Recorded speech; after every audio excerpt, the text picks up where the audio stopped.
Islandification. Oh, 2050. Let's see. It's time for c4. Yeah, played my knight moves. Okay, looks like he's going for symmetric English.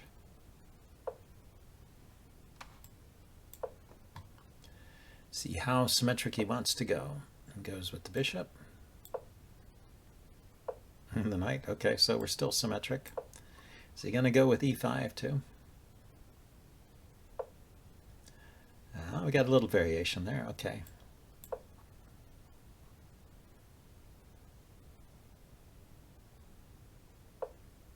Yeah, so we're no longer symmetric. I'm going for the Botvinnik setup here. And he doesn't mind, which is no problem. No reason why he should mind. So here's a question. Should I play a4 to stop him from playing b5? Gives up this square for the knight. Comes in here and attacks this pawn. But it stops his expansion on the queenside, so I think that's reasonable.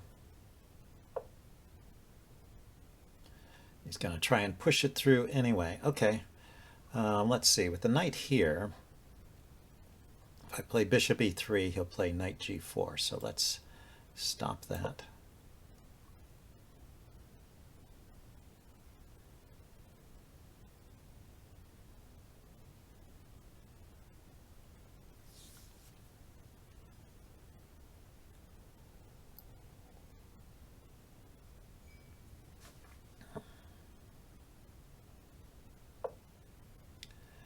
Okay, it looks like he wants to bring his f-pawn forward.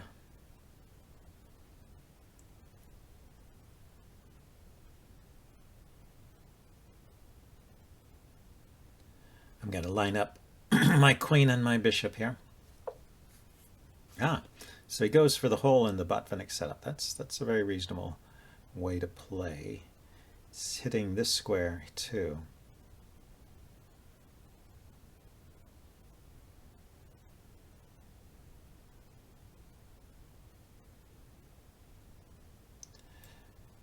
Okay, let's see. If I go here and he kicks my knight, where does it run to?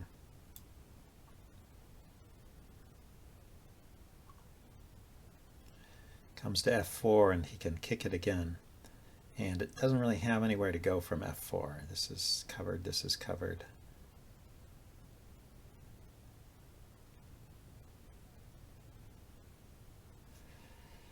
Yeah, so that's a problem.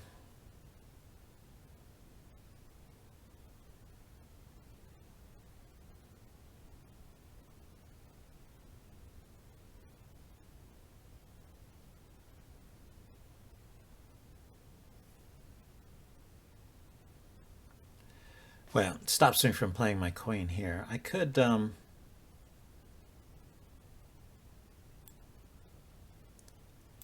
put the rook here, rook to b1, pawn to b3, and then play the queen up.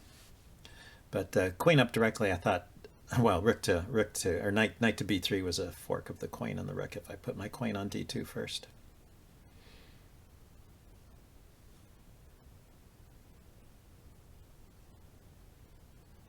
I wouldn't mind trading this knight off, but I'm more interested in getting rid of his dark squared bishop there in this setup.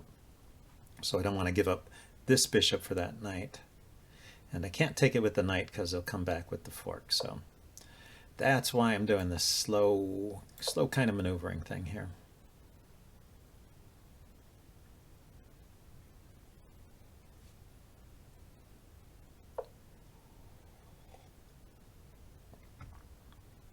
Okay, so let's ignore that.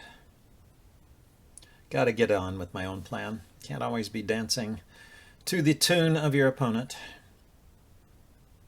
I mean, what's the worst he could do?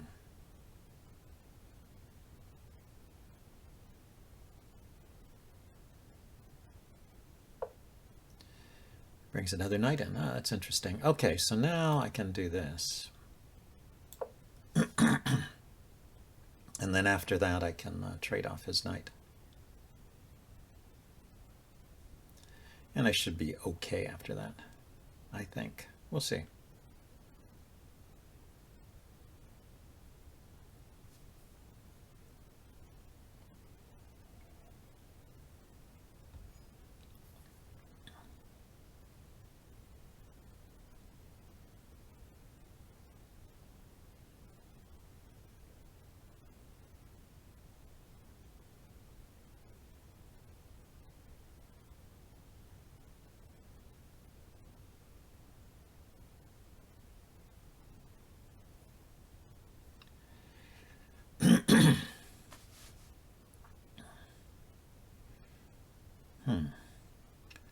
He can take and drag my queen away from the center here. Maybe that's good for him. He can get something going here. Maybe he's trying to figure the tactics here.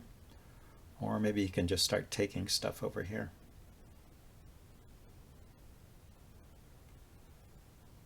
Pushing this pawn. I had to get the rook off of this diagonal too. That was the other advantage of rook b1 is now if he pushes and this knight moves. So he just goes there. Okay, so let's trade. And trade.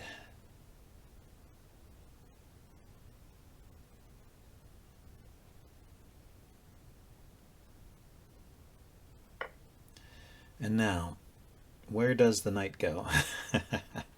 So knight here, he can take it. He can no longer push it away. Okay. So that's a thing. The problem is he'll win the pawn over here on the A file, isn't that's the problem?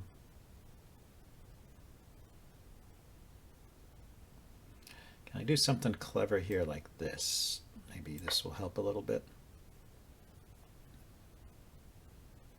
If he takes over here, I guess I will ignore it. And if he takes over here, I'll take with the, yeah. I mean, I take back and he just takes with the bishop, so that's not helping. So what I will try to do is push these pawns forward. Round up these isolated A pawns at a later date. Open up this diagonal for my bishop. So it looks like we've turned into some kind of queenside expansion here.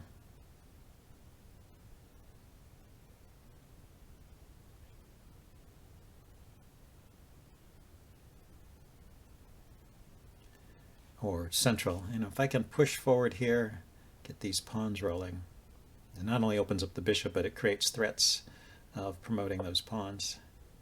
So he goes there, makes sense. Let's bring the other rook over.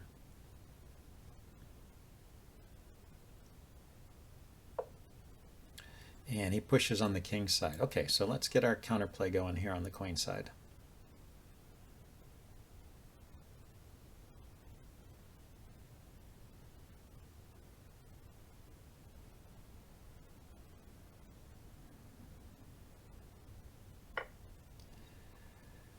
You know, yeah, I realize there's a problem here. If I take back, he takes my rook, and then he takes the pawn. I don't want to do that.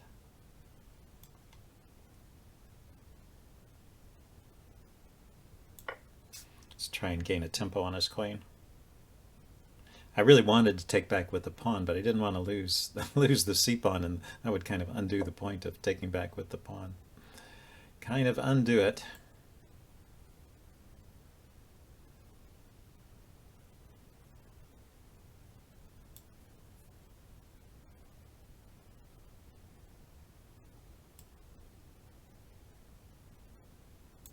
I think I'm going to do the exchange sack here. I don't like the way things are shaping up here, and I need to do something. So he takes with the bishop. Yeah, I'll take with the pawn. Try and get some mileage out of it.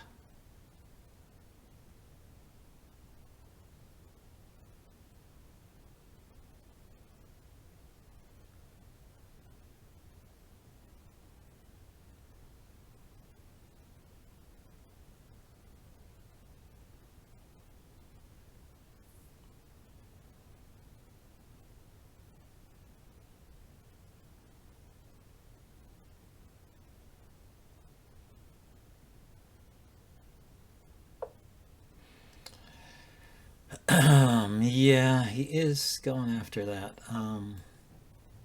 Let's see. If I go here, the trouble is this pawn. If I move my queen, that pawn hangs. I could go like this. Queen here to here.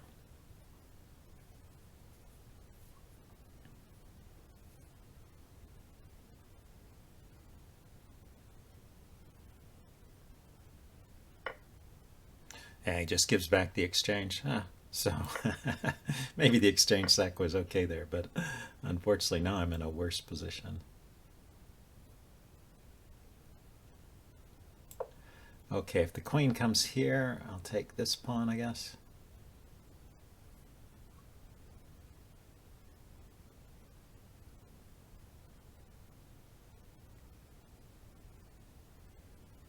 So what's that? 1, 2, 3, 4, 5. 1, 2, 3, 4, 5, 6, 7. Yeah, he's 2 pawns up. If I round up these pawns, that would help. Yeah, so I was thinking I'll try and sack another pawn, as long as I'm down a couple pawns. This opens up the diagonal for my queen here. And, it is kind of forcing. He can't check. And I can check. And his pieces are on the wrong side of the king, but I don't have, don't think I have a good follow-up here. Maybe rook e1 is a follow-up. Oh, queen, I can take directly here in the center.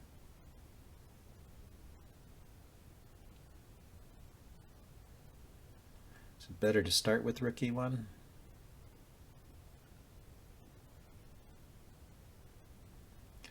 Rook e1, rook here, queen here, check, and I've already got the rook lined up over here.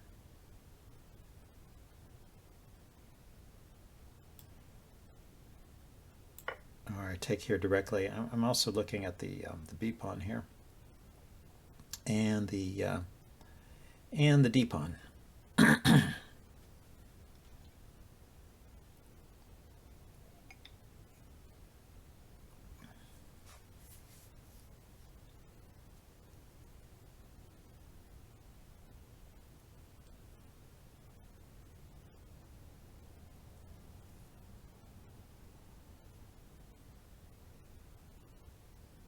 So what is that? I'm still 2 pawns down.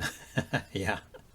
So he can go there. He's just defending everything and can't afford to trade queens just yet. Can I? I could take, and then he'd just have a 1 pawn advantage. But it's probably a win, isn't it? Rook takes.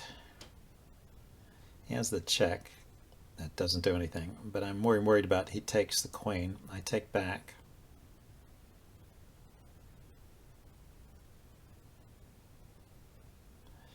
And then he just puts his rook behind this pawn. I bring my rook down here. He pushes. I bring the rook over here. And yeah, he's got the ideal position with his rook behind the pawn.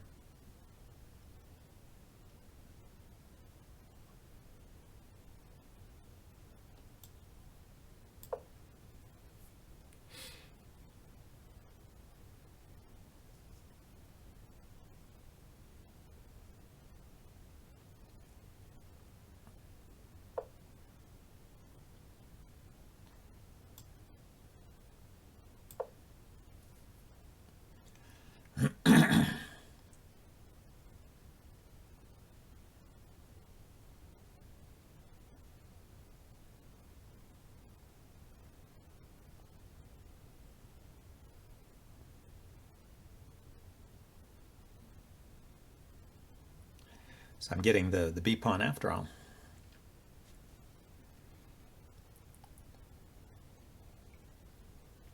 He has to move the king. Yeah, he's looking for a good square for the king. Okay. Rook here. So now he's got the check to get away from trouble. I have some hopes of rounding up one of these loose pawns here and maybe getting into an even game again. And his queen needs to defend the rook too.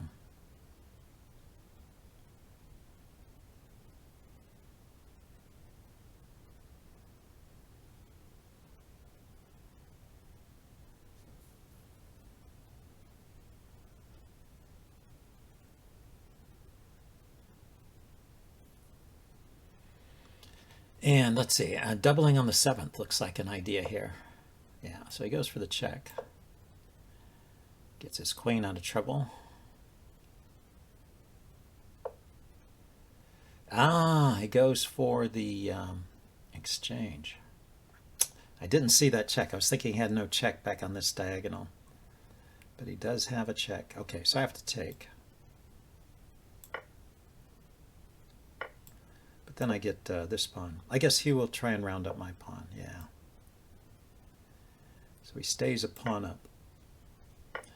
And this is a very close end game. 4 against 3 all on one side of the board is a draw, but this is slightly away from the other pawn, so let's bring my king over.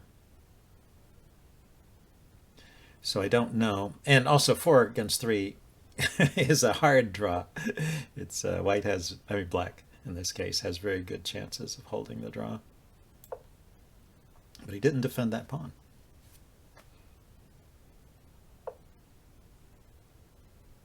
Oh, that's a shame. Let's offer him a take back.